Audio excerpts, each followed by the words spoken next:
ओम नमो भगवते वासुदेवाय। ओम नमो भगवते वासुदेवाय। ओम नमो भगवते वासुदेवाय। नारायणं नमस्कृत्य नरं चैव नरोत्तमं देवीं सरस्वती व्यासं ततो जयमुदीरये। नष्टप्रायेषु अभद्रेषु नित्यं भागवत सेवया भगवती उत्तम श्लोके भक्तिर्भवती नैष्टिकी। ये तीसरा स्कंद है, 7वां स्कंद चाहिए इसमें होगा। कोई है इधर? देखते है? अच्छा, इधर तीसरा स्कंद दी है, जब सप्तम चल रहा। सप्तम देखो इधर।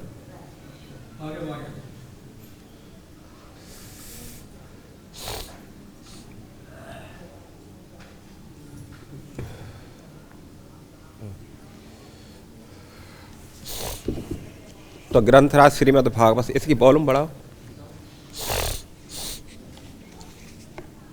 तो स्कंद 7 अध्याय 1, अध्याय का नाम है समदर्शी भगवान और श्लोक संख्या 2। आप लोग दोहराएंगे। न ही अस्य अर्थ सुरगणै साक्षात् निःश्रेयस आत्मन नैव असुरेभ्यो विद्वेषो नोद्वेग च अगुणस्य हि। न हि अस्यार्थ सुरगणै न हि अस्यार्थ सुरगणै साक्षात् निःश्रेयसात्मनः साक्षात् निःश्रेयसात्मनः नैवासुरेभ्यो विद्वेषो नैवासुरेभ्यो विद्वेषो न द्वेग च गुणस्य हि। न द्वेग च गुणस्य हि। शब्दार्थ न नहीं ही निश्चय ही अस्य उनके अर्थ लाभहित सुरगणै देवताओं के साथ साक्षात स्वयं निःश्रेयस सर्वोच्च वरदान का आत्मनः जिसका स्वभाव न एवा निश्चय ही नहीं असुरेभ्य असुरों के लिए विद्वेष ईर्षा द्वेष न उद्वेग भय नहीं च तथा अगुणस्य भौतिक गुणों से रहित ही निश्चय ही। अनुवाद तात्पर्य अवेचनार भक्ति वेदांत स्वामी शिल प्रभुपाद जी के द्वारा शिल प्रभुपाद की जय। अनुवाद इस प्रकार है। भगवान विष्णु साक्षात पूर्ण पुरुषोत्तम भगवान तथा समस्त आनंद के आगार हैं। अतएव उन्हें देवताओं का पक्ष ग्रहण करने से क्या लाभ मिलेगा? इस प्रकार उनका कौन सा स्वार्थ सिद्ध होगा? जब भगवान दिव्य है तो फिर उन्हें असुरों से भय कैसा और उनसे ईर्षा कैसी? थोड़ा वॉल्यूम और बढ़ा दो। वॉल्यूम कम है क्या? अच्छा, थोड़ा वॉल्यूम और बढ़ा दो। और ये आपका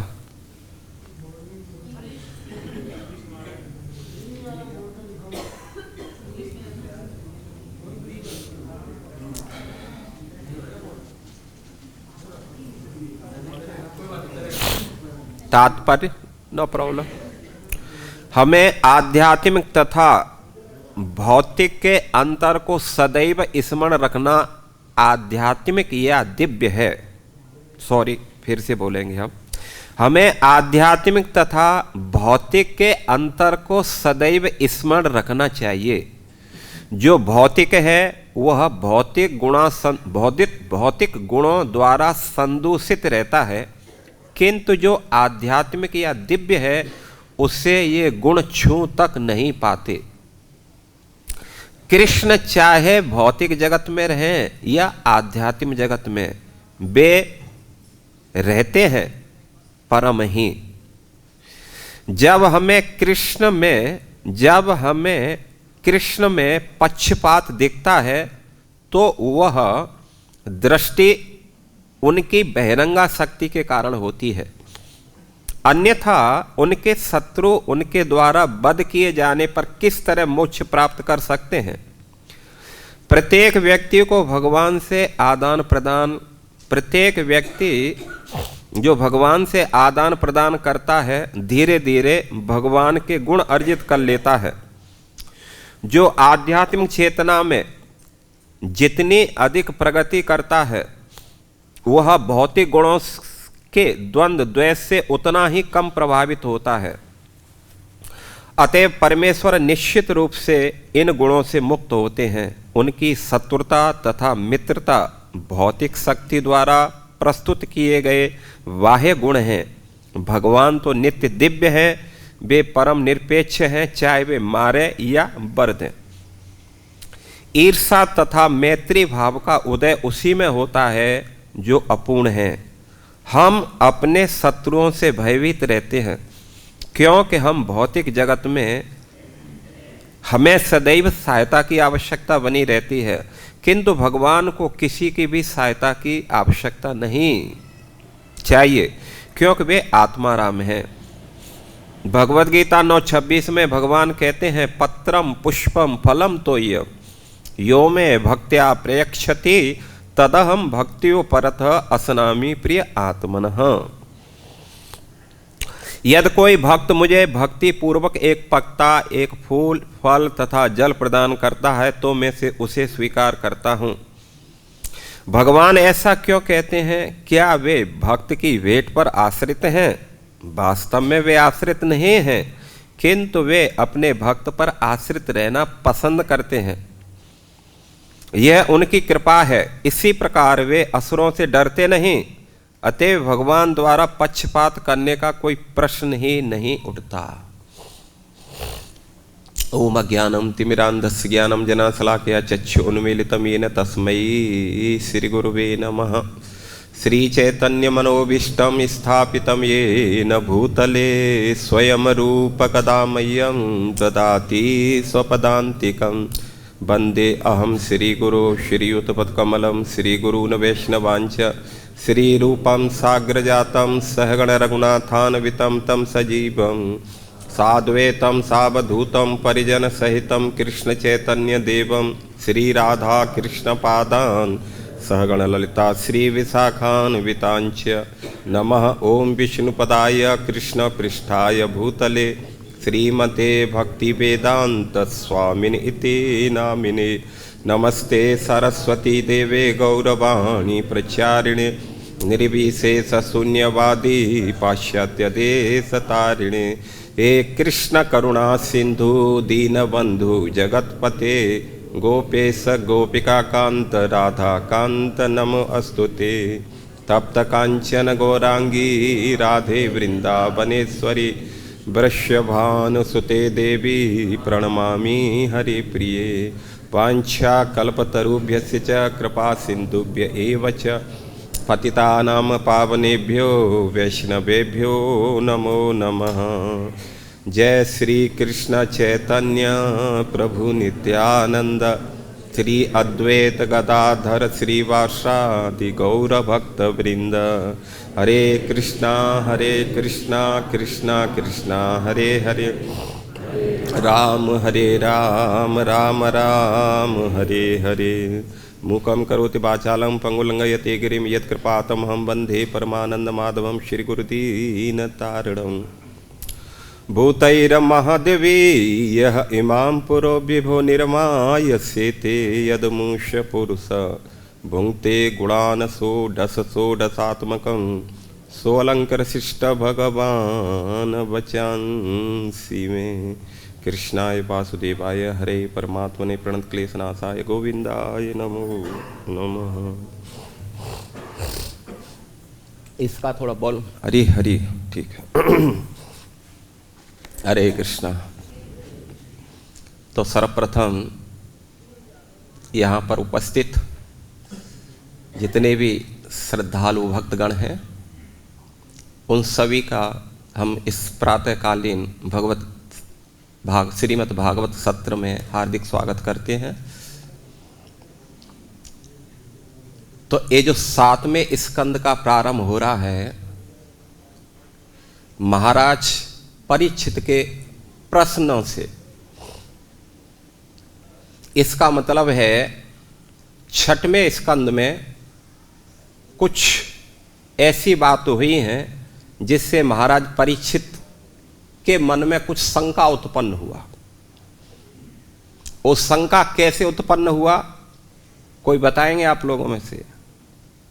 परीक्षित महाराज प्रश्न किए तो शंका का कारण क्या है?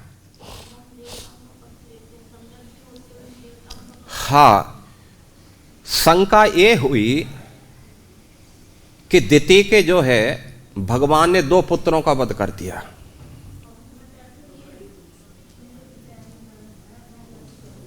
हिरणाक्ष का वध कर दिया और हिरण्याकश्यप का वध कर दिया।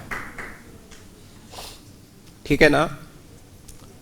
तो किसी के जो है 2 पुत्र जब भगवत प्राप्ति करते हैं तो कष्ट तो होता ही है, हालांकि वो भगवती धाम ही क्यों ना जाए, लेकिन उनका साथ छोड़ना या उनका सानिध्य से दूर होना किसी को भी अच्छा नहीं लगता। तो इसलिए दिति को बड़ा वो आया, तो उन्होंने जो है पुंसवन व्रत किया जो 1 साल तक चलेगा, और उसमें स्पेशली एक ऐसे पुत्र की मांग की गई कश्यप ऋषि से जो इंद्र का वध करे। क्योंकि भगवान ने वध क्यों किया? क्योंकि इंद्र के कहने से किया, अर्थात इंद्र का पक्ष लिया और जो है उनका जो दिति के जो पुत्र थे उनको जो है विरोधी समझा। तो इसलिए दिति ने इंद्र के ऊपर गुस्सा उतारा और उसने सोचा कि मैं अब एक ऐसा पुत्र जन्मूंगी या जन्म दूंगी जो इंद्र का वध कर दे। इसलिए उन्होंने पुंसवन व्रत किया, लेकिन वो व्रत था वो वैष्णव विधि से था, कर्मकांड की विधि से नहीं था। ये बहुत जो है समझने, हम कभी कभी व्रत करते हैं तो कर्मकांड को ज्यादा उसमें है वो करते हैं, लेकिन यहां समझना चाहिए कि व्रत वो ही था लेकिन इसको किए थे वैष्णव विधि थे। इसलिए जो उनके जो गर्भ में जो पुत्र हुआ वो भक्ति भावना से इतना प्रतापी था, इतना तेजस्वी हुआ कि इंद्र ने अपने वज्र से उसके पहले 1 टुकड़ा किया, मतलब 60 टुकड़े किए, उसके 60 टुकड़े किए, लेकिन सोच लो मरा नहीं। जब मरा नहीं तो इंद्र को और भय पैदा हुआ, कहीं ऐसा ना हो कि जो है ये जिंदे हो गए तब तो जो है मेरी हालत खराब कर देंगे। तो इसलिए उन्होंने फिर 1-1 पीस के 7-7 फिर टुकड़े किए। तो आप कितने हो गए समझ सकते हैं? 49 हो गए ये, लेकिन फिर भी वो मरा नहीं था। तब जो है उन मरुतों ने इंद्र को कहा तो हमें क्यों मानना चाहते हो, हमारा दोष क्या है? तब जो है इंद्र ने कहा कि देखो आगे चल करके तुम मेरे शत्रु बनोगे, है? तब उन्होंने कहा कि नहीं, हम शत्रु भला क्यों बनेंगे, है? हम तो आपके भाई हैं, है, आप हमारे भाई हैं, हम भला आपसे शत्रुता क्यों करेंगे? इसलिए आप हमें मत मारिए, हम कभी भी आपसे शत्रुता नहीं करेंगे, हम आपके असली मतलब सुहृद बनकर रहेंगे, मित्र बन करके रहेंगे।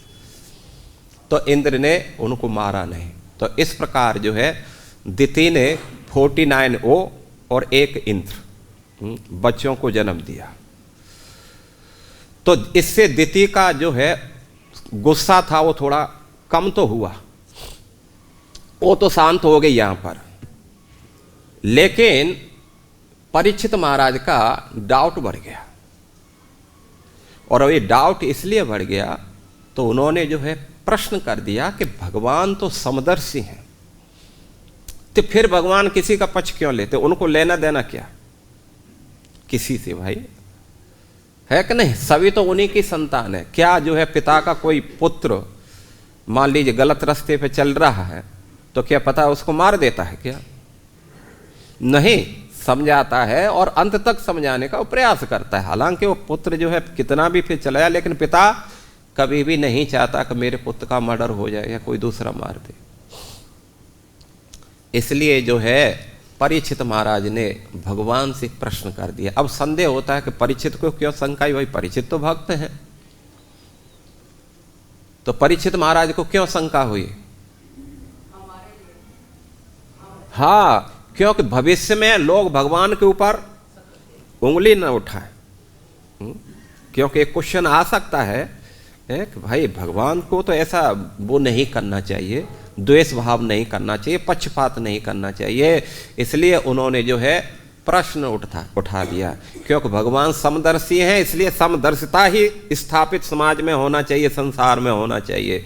पक्षपात जो है ऐसा जो है समाज में स्थापित नहीं होना चाहिए। तो उसी प्रश्न को जो है यहां पर आज बता रहे हैं। तो कल हम प्रश्न सुने थे श्री राजोवाच, परीक्षित महाराज के लिए श्री राजोवाच, समः प्रिय सुहृत भूतानां भगवान स्वयं इंद्रियास्यार्थे कथम दैत्यान अवधि द्विसमोत यथा।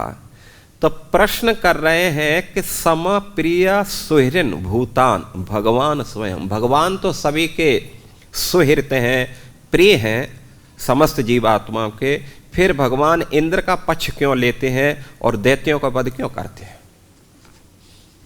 ये जो है कल का वो था। और आज उसी बात को लेकर के थोड़ा सा और अच्छी तरीका से समझा रहे हैं।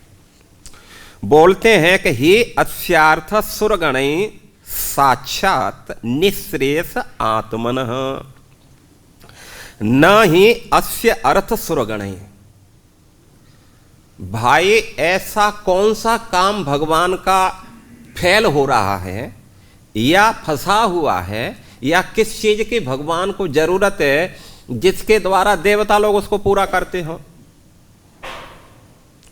है कि नहीं? हमें इस संसार में जरूरत रहती है, इसलिए हम उनके साथ दोस्ती बढ़ाते हैं, किसी के साथ पक्षपात करते हैं, एक साथ मित्रता करते हैं, दूसरे के साथ में विद्वेष करते हैं, क्योंकि हमें सहायता की जरूरत है, हमें बहुत कुछ सहायता की समाज में रह रहे हैं। तो लेकिन भला भगवान के बारे में जब प्रश्न किया जाता है तो ऐसा कौन सा कार्य भाई जो देवता भगवान का कार्य कर सकें? क्यों? क्योंकि साक्षात निःश्रेयस आत्मनः, भगवान साक्षात निःश्रेयसः, अर्थात भगवान सारे मंगलों के भी मंगलमय है, और भगवान जो है सारे वरदानों को भी वरदान देने वाले हैं। अर्थात भगवान हर किसी की समस्या को पूर्ण करने वाले हैं, वो पूर्ण हैं, उन्हें किसी भी चीज की जरूरत नहीं है। इसलिए यहां आत्मन, आत्मन का मतलब आत्मा राम है। तो जो आत्मा राम है भाई उसको फिर किस चीज की जरूरत है कि नहीं? सोचने वाली बात है। तो भगवान तो परम आनंद में है, मंगलमय है, तो फिर उनको किस बात का कष्ट हो रहा है? तो इसलिए देवताओं को पक्ष ले रहे हैं। और दूसरी बात बता रहे हैं कि नैवा सुरेभ्यो विद्वेषो न एव असुरेभ्यो विद्वेषः न उद्वेग च अगुणस्य ही। तो भगवान अगुणस्य है, क्योंकि प्रकृति के किसी भी गुण के द्वारा वो प्रभावित नहीं होते हैं। भाई इस संसार के अंदर ईर्ष्या द्वेष इसलिए है क्योंकि हम सब प्रकृति के 3 गुणों के अंदर ही काम कर रहे हैं। जब तक हम प्रकृति के 3 गुणों में रहेंगे, एक कभी भी ईर्ष्या द्वेष खत्म नहीं हो सकता। चाहे हम कितना भी प्रयास क्यों न कर लें, चाहे हम किसी भी लोक में चले जाएं, स्वर्ग लोक आदि में भी भ्रमण करें, तो वहां भी ये समस्या भरी पड़ी है।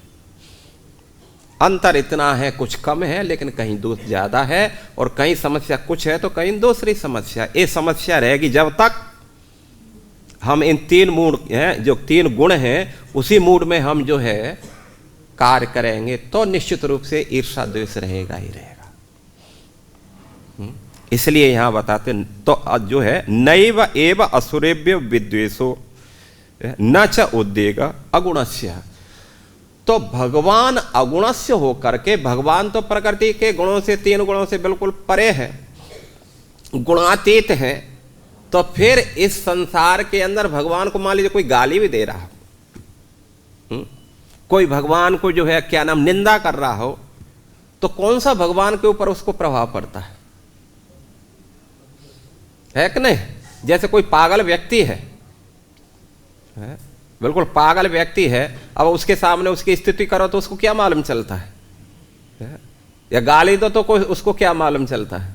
बच्चा है उसके सामने, बहुत बड़ी आप स्तुति करो, अरे तुम कितने महान हो, आपकी महानता को देख करके तो जो है बड़े बड़े अच्छे अच्छे लोग परास्त हो जाते हैं, तो उसको क्या हानि है? या गाली दो छोटे से नवजात शिशु को तो भी उसको कुछ मालूम नहीं चलता, क्योंकि अबोध है। तो आप सोच सकते हैं कि जिनका भजन करके हरिदास ठाकुर को 24 बाजारों में पीटा,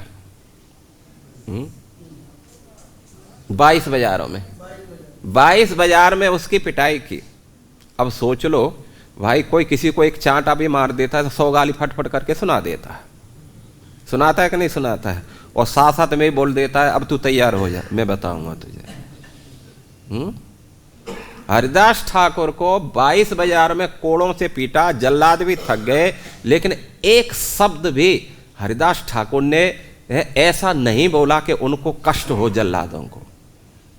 और उनकी आंखों से आंसू तब निकल गए जब जल्लादों ने हाथ जोड़ करके कहा, हरिदास या तुम नहीं मरोगे तो हमारी जिंदगी जो है फिर खतरे में आ जाएगी, तुम नहीं मरोगे तो हमें मरना पड़ेगा। मरना तो एक पर पड़ेगा ही किसी न किसी को। अच्छा है हरिदास तुम ही मर जाओ तो कम से कम हमारी जिंदगी बची रहेगी। सोचो, हरिदास की आंखों से आंसू निकल पड़े और उन्होंने कहा कि नहीं नहीं, मैं तुम्हारी जिंदगी को खतरे में नहीं डाल सकता, मैं मरूंगा। तो इसलिए हरिदास ठाकुर सांस खींच गए, और फिर उसके जो है सांस खींच गए, सबको दिखाए, डॉक्टर बुला करके बोला हाँ ये तो बिल्कुल डेड, उठा के जो है गंगा जी में फेंक दिया। हालांकि बाद में वो जीवित होके आ गए, वो एक अलग बात रही। तो कहने का आशय है कि भगवान के भक्त भी भगवान का भजन करके गुणातीत अवस्था को प्राप्त कर लेते हैं और इस संसार के राग द्वेष से मुक्त हो जाते हैं।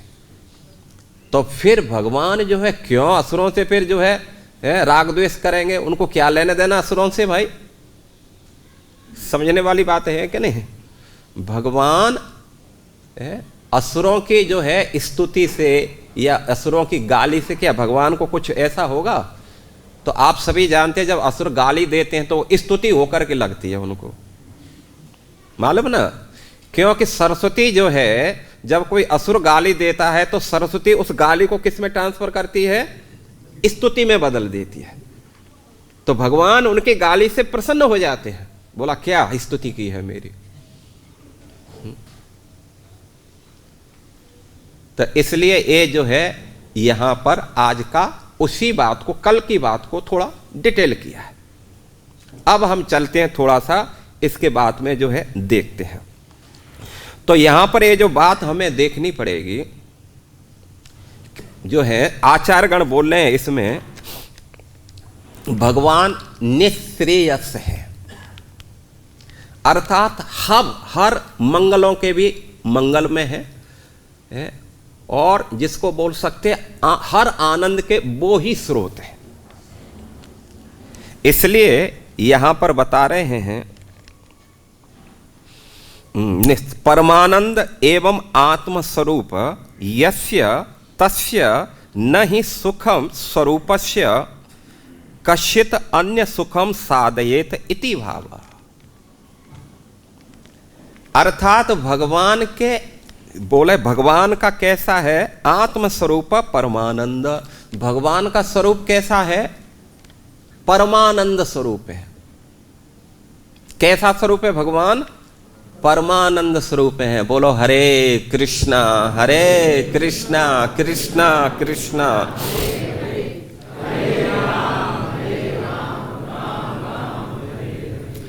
तो भगवान परमानंद स्वरूप होने के कारण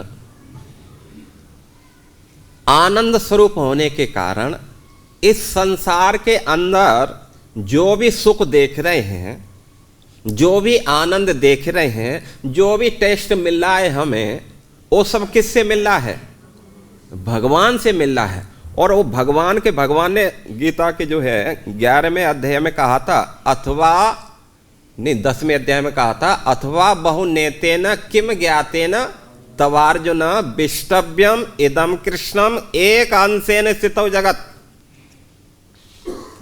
अर्जुन तुम ये इस बात को अच्छी तरह से जान लो कि मैंने जो कुछ भी आपको अपनी विभूतियों के बारे में बताया, ये तो ट्रेलर दिया है मैंने, अभी फिल्म तो बहुत बाकी है और वो भी मैं नहीं बता सकता, वो भी मैंने पूरा कुछ बताया नहीं, क्योंकि इस संसार के अंदर जो कुछ भी है एक अंशेन, अर्थात ऐसे समझ सकते हैं जो आनंद भगवान में समुद्र की तरह है, उस समुद्र की एक बूंद की झलक इस संसार के अंदर है। त्रिलोकी में, संसार मतलब 14 लोकों में भगवान के एक आनंद की झलक है। सोचो तो ऐसा इस संसार के अंदर कौन सा आनंद इंद्र या देवता लोग दे देते हैं जिससे भगवान उनका प्रसन्न होकर के पक्षपात लेंगे उनको। यहां कहने का आशय बात बता रहे हैं, बोल रहे हैं कश्चित अन्य सुखम साधयेत न ही सुखम स्वरूपस्य कश्चित अन्य सुखम साधयेत इति भाव। अर्थात ऐसा कौन सा सुख है जो भगवान के जो है और सुख पहुंचाता, और अधिक उनको जो है सुख देख करके सुख पहुंचाता है। कोई भी संसार में ऐसा सुख नहीं। अर्थात भगवान पूर्ण आनंद स्वरूप है, इसलिए उनको किसी चीज की जरूरत नहीं है। तो ये बात यहां पर बता रहे हैं कि वास्तव में भगवान निःश्रेयस, श्रेयस और प्रेयस, आप ये दो शब्द सुने होंगे।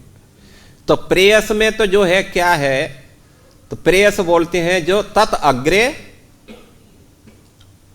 अमृतोपम परिणामे विषयेव। जो प्रेयस सुख है इस संसार में, जिस सुख के लिए हर व्यक्ति लालायित रहता है, हर व्यक्ति कौन सा सुख चाहता है, तत् अग्रे अमृतोपम। बस फट हमें इमीडिएटली हमने किया कि नहीं, हमें तुरंत उसका फल मिलना चाहिए, अच्छा बुरा नहीं, उसका जो है आनंद मिलना चाहिए। भजन करो मते, भगवान आए यहीं बैठे बैठे खिलाएं और बाद में भगवत धाम अपने धाम ले जाएं। इस सुख की सब कामना करते हैं, ठीक है ना। संसार में हर व्यक्ति प्रिय सुख, तुरंत सुख चाहते हैं, है कि नहीं है। हर व्यक्ति तुरंत सुख चाहता है। थोड़ा कुछ बता दो भाई प्रभु ऐसी सेवा करो तब जो है आपको, तो वो उसके लिए कोई तैयार नहीं होता। लेकिन श्रेयस सुख जो है तत् अग्रे विषयेव, लेकिन परिणामे अमृतोपम। लेकिन जो असली जो सुख है वो शुरू में आपको कष्ट देगा, ठीक है, लेकिन परिणाम अमृतोपम, परिणाम इतना अच्छा होगा जिसकी हम अमृत से तुलना की गई है। मतलब इतना सुस्वादु, इतना आनंदमय होगा कि कभी सोच भी नहीं सकते। लेकिन शुरू में कष्ट उठाना पड़ेगा। अब जैसे सर्दी आ रही है, अब सर्दी में जगना ही अपने आप में एक बहुत बड़ी तपस्या है, होता है कि नहीं होता है? और जग करके कोई नहा लिया तब तो फिर कहना ही क्या है, वो तो फिर जो है आप सोच सकते हैं यज्ञ करने का जैसे मतलब उसके लायक हो गया, अब नहा लिया अब तो मैं। और नहा धो करके जो है रूम से निकल करके मंगल आरती में आके खड़ा हो गया, चाहे सोता ही खड़ा हो गया, तब तो उसने सब कुछ कर लिया फिर, है कि नहीं है?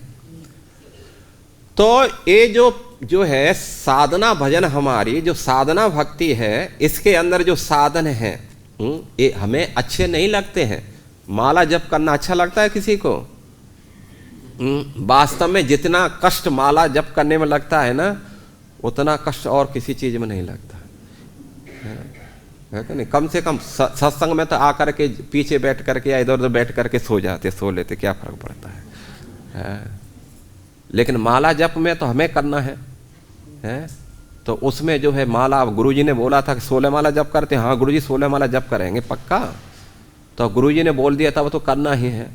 और उसमें जो है हमारी जो स्थिति होती है, सामने वाला देख करके भी उसको बेचारे को द्रवित हो जाते कि बेचारा कितना कष्ट में है इस समय, कभी उठेगा, कभी बैठेगा, कभी ऐड लेगा, कभी जो है क्या करेगा पूरा तो आप सोच सकते हैं। लेकिन इतना जान लो कि भगवान परम मंगल में है, मंगलः मंगला नाम। और भगवान हतारी गतदायकम, भगवान क्या है? हतारी गतदायकम। ये दो चीज समझ लेना चाहिए। ध्रुव महाराज ने तपस्या किया, ठीक है ना, लेकिन ध्रुव महाराज ने तपस्या करके इमीडिएटली उन्होंने राज्य प्रदान कर दिया भगवान ने। इस भौतिक जगत का जब तक इस संसार में रहोगे जो है तुम इस संसार में तब तक राज्य करो अपने पिताजी का, और जब इस संसार को छोड़ोगे तो उनको परम गति प्रदान कर दी, उनको एक स्पेशल लोक बना करके दे दिया, ध्रुव लोक, जो बैकुंठ लोक का एक हिस्सा है। बैकुंठ लोक और उसमें कोई भी अंतर नहीं है। भगवान ने स्पेशल उसको एक प्लानेट दे दिया बैकुंठ लोक का, सोच लो। तो इसको बोलते हैं भगवान निःश्रेयसः, मतलब सारे वरदानों का। प्रभुपाद जी ने लिखा है निःश्रेय का मतलब सर्वोच्च वरदान का, जो सब कुछ देने वाले हैं, तो फिर उनको किस बात की जरूरत है? भाई पूतना आई भगवान को मानने के लिए, ठीक है ना, तो भगवान यहां पर जो बोले हतारी गतदायक, भगवान किसी से द्वेष भी करते हैं तो ये समझना चाहिए उसका पूर्ण मंगल इसमें हो रहा है, और जब उस किसी के ऊपर प्रसन्न होते हैं तब तो फिर कहना ही क्या है। इसलिए भगवान का एक नाम पड़ा हतारी गतिदायक, हतारी गतदायकम, अर्थात वो शत्रुओं को या असुरों को मान लीजिए मारते भी हैं, क्योंकि सामने हमें दिखाई दे रहा वो ही हम बोलेंगे। तो भगवान कभी कभी एक पक्ष लेकर के किसी को मारते भी हैं, तो जैसे महाभारत के युद्ध में इतने सारे लोगों को मरवाया। लेकिन इतना जान लेना चाहिए कि महाभारत के युद्ध में जो भी लोग मरे, हालांकि भगवान ने किसी को नहीं मारा, अर्जुन ने मारा या अन्य अन्य जिन्होंने जो जिसको मारा उन सभी को जो है परम गति प्राप्त हो गए। ये भगवान के कृपा का वहां उपस्थित रहने का ही आशीर्वाद है। और भगवान जिसको मारते हैं तब तो फिर कहना है क्या? ये बात समझ रहे ना भाई? लोग कहते हैं कि भाई उन्होंने, भगवान ने ऐसा कर दिया। अरे भाई आप सोचो, भगवान असुरों के जैसे कभी सूर्य को, मतलब जैसे सूर्य में जो प्रकाश है लबालब भरा हुआ है, ठीक है ना, सूर्य कभी भी किसी को ये नहीं कहेगा भाई तुम, सूर्य जो है अंधकार नहीं देता। वो चाहे कि किसी को मैं अंधकार दे दूं तो सूर्य किसी को अंधकार दे सकता है? कभी नहीं दे सकता, क्योंकि उसमें वो चीज है ही नहीं। तो ठीक ऐसे ही भगवान किसी का अहित करना चाहे तो भगवान कितना भी ताकत लगा करके अहित करें, लेकिन उसका उतना ही मंगल होगा। ये भगवान की खासियत, इसलिए उनको निःश्रेयस कहा गया है। निःश्रेयस का मतलब होता है हर वरदानों के भगवान स्रोत हैं, हर मंगलों के भी स्रोत है, हर आनंद के वो है, वहां से सब कुछ निकलता है। तो इसलिए पूतना को भगवान ने मारा, तो मार करके जो है उनको अपनी मां बना दी। इसलिए सुखदेव गोस्वामी को यहां जो है बोलना पड़ा कि पूतना लोक बालाग्नि। पूतना का काम क्या था कि पहले तो उसने ब्रज में कई सारे बच्चों को मारा, और रक्षासी राक्षसी रुधिर आसन, रुधिरासन, आसन मतलब भक्ष खाना। वो क्या खाती थी? बच्चों का मांस खाती थी, मतलब उनका रुधिर पीती थी, ब्लड पीती थी, खून पीती थी, उनका खून पी जाती थी। लेकिन जिंघास्यापि हरेस्तनम दत्वा आप सदगति। तो ओए पूतना जब भगवान को मारने के लिए आई, अपने स्तनों में हलाहल जहर लगा करके आई थी, तो सुखदेव गोस्वामी बोलते हैं कि राजन, हरे स्तनम जिंघास्यापि दत्वा आप सदगति। हालांकि पूतना मारने के लिए आई भगवान को अपने स्तनों के अंदर दूध लगा करके, लेकिन भगवान ने उसको जो है अपनी माँ मतलब धाय माँ बना करके उनको परम गति प्रदान कर दी थी। तो भगवान पूतना को जब परम गति दे सकते हैं, अपनी माँ बना सकते हैं, तो सोच सकते हैं कि जो थोड़ा बहुत भी उनका कुछ सेवा कर देता है, कुछ नाम जप कर लेता है, कहीं उनका कुछ काम आ जाता है, तो आप सोच सकते हैं कि उनको भगवान फिर क्या गति देंगे। ये बात जो है यहां पर इस बात को बताना चाह रहे हैं आचार्य गण के, भगवान निःश्रेय है, अर्थात सारे श्रेयों के वो श्रेय है, परम मंगलमय है, मंगलम मंगलानाम, हर किसी का मंगल करने वाले हैं। तो इसलिए वो भगवान जो है क्या है, किसी का अहित भी करें, किसी को जो है कुछ कष्ट भी दें, तो भी उनके लिए पूर्ण मंगल होता है। इसलिए असुरों को मारते हैं तो असुरों को पहले सदगति दे देते हैं, तुरंत उनको गति। भक्त तो जो है फिर और भजन करेगा, तब जा करके कभी मरेगा, फिर जाके भगवत धाम जाएगा। लेकिन असुरों को तो भगवान इमीडिएटली मार करके तुरंत भेज देते हैं, जाओ तुम्हारी सीट खाली थी, अब जा करके रहो उधर। तो प्रश्न उठता है कि भगवान फिर इंद्र का क्यों जो है प्रोटेक्शन करते हैं, क्यों सहायता करते हैं? देवताओं की सहायता तो करते हैं भगवान, भक्तों की तो भगवान ने कहा क्या? क्योंकि भगवान ने कहा कि ये यथा माम प्रपद्यन्ते ताम तथैव भजाम्यहम्। मेरा जो जैसा भाव लेकर के मेरी शरण में आता है, उसी के अनुसार उनके साथ में व्यवहार करता हूं। ये बात समझ रहे ना? ये यथा माम प्रपद्यन्ते ताम तथैव भजाम्यहम्, जैसा व्यवहार लेकर के मेरे सामने आता है, मैं उसी के साथ उसी प्रकार का व्यवहार करता हूं। तो इसलिए मान लीजिए कोई भगवान के साथ में शत्रुता का भाव लेकर के आया हो, असुर के क्या करते हैं? भगवान से विद्वेष करते हैं, भगवान से शत्रुता रखते हैं, तो भगवान भी क्या करे? भगवान उनके साथ शत्रुता रखेंगे। ठीक है ना? भगवान की एक खासियत है। दूसरी ये बात है कि भगवान जो है इस जगत के पालक, सृष्टि, स्थिति और संहार। सृष्टि का कार्य ब्रह्मा जी के हाथ में दिया है, संहार का कार्य शिव जी के हाथ में दिया है, लेकिन पोषण का काम किसके हाथ में दिया है? ब्रह्मा अपने हाथ में लिया है उन्होंने। तो जब इस संसार के अंदर कोई जो है विघ्न उत्पन्न करता है, बाधा डालता है, क्योंकि भगवान चाहते हैं धर्म के अनुसार हर व्यक्ति, हर वर्ण, हर आश्रम अपने अपने धर्म के अनुसार अपना अपना निर्वाह करे, नो प्रॉब्लम, कोई किसी को कष्ट न दे। तो जब व्यक्ति जो है धर्म के नियमों को कोई तोड़ता है, तो भगवान ने प्रतिज्ञा की है कि मैं इस संसार में किसके लिए अवतरित होता हूं? परित्राणाय साधूनाम विनाशाय च दुष्कृताम धर्म संस्थापन अर्थाय। तो भगवान जो है वास्तविकता रूप से देखा जाए तो इस संसार में हर व्यक्ति का अधिकार दिया है। तो इसलिए जो व्यक्ति भगवान से द्वेष करता है, भगवान केवल उनके भाव के अनुसार उनका व्यवहार करते हैं। जैसे भगवान ने, प्रभुपाद जी ने तात्पर्य में लिखा है कि पत्रम पुष्पम फलम तोयम यो में भक्त्या प्रयक्षति तदहम भक्ति अप्रथ असनामी प्रियात्मना।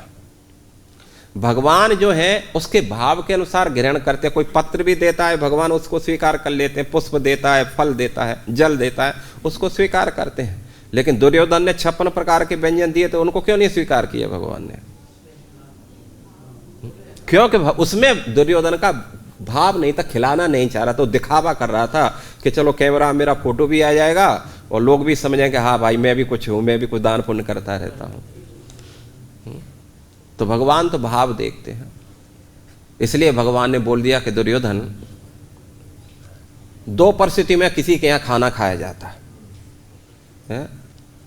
या तो सामने वाले का प्रेम ऐसा है कि भाई जो है नहीं खाना ही पड़ेगा, बहुत वो कर रहा है, प्रार्थना कर रहा है, रिक्वेस्ट कर रहा है कि नहीं नहीं आपको खाना ही होगा, तो उसका प्रेम देख करके फिर क्या करते हैं, चलो ठीक है थोड़ा सा खा लूंगा, ज़्यादा नहीं खाऊंगा, हाँ ठीक है थोड़ा खा लो। या फिर कोई बहुत प्राण निकल रहे हैं, भूखा भी नहीं, प्राण निकल रहे हैं, मान लीजिए लग रहा है कि भाई अब तो मुश्किल है, तो भी वो किसी के यहाँ फिर खाना खा सकता है अपने प्राणों की रक्षा के लिए। तो भगवान ने स्पष्ट किया कि दुर्योधन, न तो मैं तेरा इतना भाव देख रहा हूं कि जिसके कारण मैं पिघल जाऊं, और ना ही मेरे प्राण ऐसे निकले जा रहे हैं भूख के कारण, इसलिए मैं तेरे यहां पर भोजन नहीं कर सकता। सोचना। और वही भगवान क्या ना विदुर के यहां जाकर के मांग करके खाए। तो इसलिए प्रभुपाद जी एक बात लिख रहे हैं भगवान इसके बारे में कि भगवान की एक खासियत है, भगवान किसी के कोई चीज की जरूरत नहीं है। देवता उनको कुछ दे नहीं देते हैं और असुर उनसे कुछ लेने नहीं लेते हैं, समझ रहे ना। लेकिन बात यह है कि भगवान जो वास्तव में भक्तों से क्या करना चाहते हैं, भक्त पर आश्रित रहना पसंद करते हैं। भगवान की एक खास, अहम भक्तो पराधीन ही स्वतंत्र इव द्विजः साधु विग्रस्य हृदय भक्त जन प्रिय। दुर्वासा जी, मैं तो अपने भक्तों के अधीन हूं, ही स्वतंत्र इव द्विजः, बिल्कुल भी मैं स्वतंत्र नहीं हूं। जैसा मेरा भक्त बोलते हैं वैसा ही मैं कार्य करता हूं। तो इसलिए भगवान जो है, जो उनको क्या बोलते हैं सुरक्षा के लिए पुकारते हैं, तो भगवान उनको प्रोटेक्शन देते हैं, उनको सुरक्षा देते हैं। और जो भगवान से युद्ध करना चाहता है, भगवान उनके लिए युद्ध करने के लिए जाते हैं। अब इसमें भगवान का क्या दोष है? और दूसरी बात, ये बात बता रहे हैं, इसमें जो है बात दे रहे हैं कि भगवान क्या है, यहां बता रहे हैं, देखो, नैवा सुरेभ्यो विद्वेषु न उद्वेग अगुणस्य ही। भगवान अगुणस्य है, भगवान प्रकृति के तीनों गुणों से परे है, इसलिए उनमें जो है किसी प्रकार का उद्वेग है, किसी की स्तुति करने से प्रसन्न होना या किसी का अपमान करने से है, और जो है क्या नाम है द्वेष करना, ये भगवान के अंदर नहीं है। आगे हम सुनेंगे जो है इसी बात को सुखदेव गोस्वामी क्लियर कर रहे हैं, बोल रहे हैं 7 किधर है ये है, निर्गुणो ही अपि अजो अव्यक्तो भगवान प्रकृते परः स्वमाया गुण आविश्य बाध्य बाधकताम गतः। निर्गुणो अपि ही अजो, भगवान कैसे हैं? निर्गुण है। निर्गुण का मतलब होता है प्रकृति के 3 गुणों से, और भगवान अजय है, अजन्मा है, वो कभी भी इस प्रकृति के जैसे हम जन्म लेते हैं ऐसे भगवान कभी भी संसार में जन्म नहीं लेते। और अव्यक्तो, भगवान कैसे हैं? अव्यक्त हैं। व्यक्त, अव्यक्त का मतलब यहां दिए हैं अप्रकट है, भक्तों के सामने हालांकि अप्रकट है लेकिन भक्तों के सामने प्रकट होते हैं। भगवान अजन्मा है लेकिन भक्तों के लिए जन्म लेते हैं। और भगवान निर्गुण है अतः गुणों से परे हैं, फिर भी भगवान इस संसार के अंदर है साधारण मनुष्य की तरह लीला भी करते हैं। इसलिए तो माता यशोदा ने भगवान को रस्सी से बांधा। कोई ना कोई तो उन्होंने गलती की ना, तभी तो बांधा भाई, नहीं तो क्यों यशोदा मैया बांधती उनको। लेकिन उसी बात को लेकर के सत्यव्रती मुनि स्तुति कर रहे हैं, उनकी रस्सी की स्तुति कर रहे हैं, और पेट से बांधा इसलिए उनकी पेट की स्तुति कर रहे हैं। कौन सा वो है दामोदर अष्टकम का? नमस्ते तो दामने स्फुर दीप्त दामने त्वदीयो दरायाथ विश्वस्य धामने नमो राधिकाय त्वदीय प्राय नमो अनंत लीलाय देवाय तुभ्यम।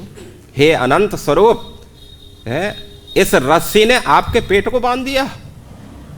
जिस पेट के अंदर कोटि कोटि ब्रह्मांड भरे पड़े हुए हैं, माता यशोदा ने अपने पेट में एक बार ब्रह्मांड दिखा दिया, एक ब्रह्मांड दिखा दिया, उसी को देख करके सेंसलेस बेहोश हो गई माता। ऐसे कोटि कोटि ब्रह्मांड पड़े हैं और उस साधारण सी रस्सी ने उनके पेट को बांध दिया, इसलिए तो उनको आश्चर्य हो रहा भाई, जिसका कोई अंत नहीं है।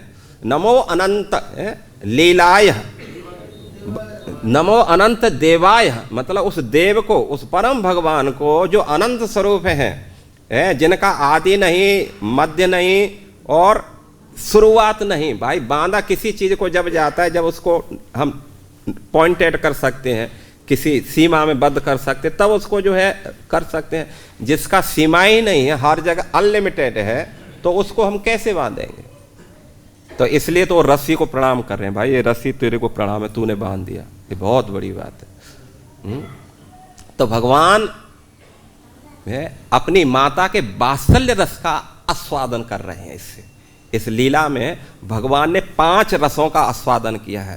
दास्य रस का आस्वादन किया, सख्य रस का आस्वादन किया, और क्या नाम है, वात्सल्य रस का आस्वादन किया, माधुर रस का आस्वादन किया, और पहला जो कौन सा है, शांत रस का आस्वादन किया। 5 रस का इस लीला के अंदर, ऐसी लीला है 5 रस का आस्वादन उन्होंने किया है। तो शांत रस का आस्वादन कहां किया भगवान ने? वृक्षों को तोड़ करके, ये जो वृक्ष थे, क्या हमने यमलार्जुन, भगवान ने उनको तोड़ा है, उनका उद्धार किया, वहां जो है उन्होंने किया, आस्वादन किया। ऐसे 5 रस का आस्वादन किया। तो ये बात जो है हम ज्यादा उसको अब डिटेल में नहीं जाएंगे। तो कहने का आशय कि भगवान अगुणस्य हैं।